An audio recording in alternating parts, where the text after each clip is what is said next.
নমস্কার বন্ধুরা, SB academic সেন্টারে প্রত্যেকটা ছাত্রছাত্রীকে স্বাগত। দেখতে পাচ্ছ আজকে আমি 2026 সালের এডুকেশন প্রশ্নপত্র নিয়ে আলোচনা করছি। 2026 সালের ফোর্থ সেমিস্টারের প্রশ্নপত্র। দেখো, ফোর্থ সেমিস্টার থেকে যে প্রশ্নগুলো তোমাদের এসেছে 2026 সালের, সেই প্রশ্নগুলো আচরণবাদ অনুযায়ী শিক্ষণের সংজ্ঞা দাও, অন্তর্দৃষ্টিমূলক শিক্ষণের কৌশল কি, WH-এর জীবন কৌশলতার সংজ্ঞা দাও। ঠিক আছে, দেখতে পাচ্ছ শিক্ষা প্রযুক্তি বিজ্ঞানের সংজ্ঞা, ই লার্নিংটা দিয়েছে। দেখো, রাশিবিজ্ঞানের দুটি বৈশিষ্ট্য, সহগতি বলতে কী বোঝাতো, স্কোরটা মধ্যমান। এটা তো সহজ আছে, তোমরা জানো, ছোটো থেকে এটা সাজিয়ে তারপরে ক্যালকুলেশন করতে হবে। দেখো, প্রশ্নগুলো সরাসরি তোমাদের সামনে দেখাচ্ছি সম্পূর্ণরূপে তোমাদের সামনে, কিন্তু প্রশ্নগুলো তুলে ধরা হয়েছে।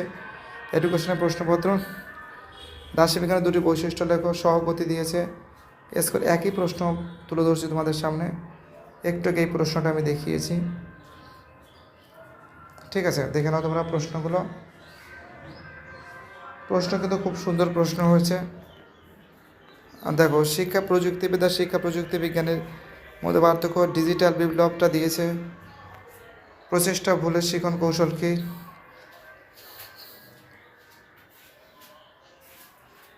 দেখতে পাচ্ছ প্রশ্নগুলো, দেখে নাও তোমরা সরাসরি। থর্নডাইক দিয়েছে, কেন্দ্রীয় প্রবণতার সংজ্ঞা দিয়েছে,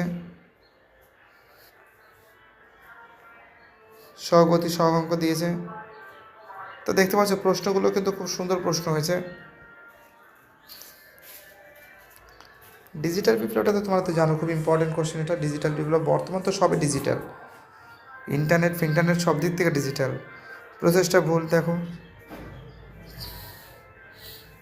ঠিক আছে, দেখতে পাচ্ছ।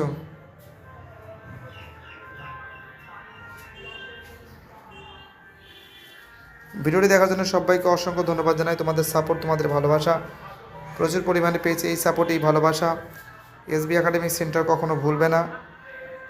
আর তোমাদের এই সাপোর্ট, এই ভালোবাসা এসবি একাডেমিক সেন্টার সবসময় দিন মনে রাখবে। বাই, টাটা, সবাই ভালো থাকবে।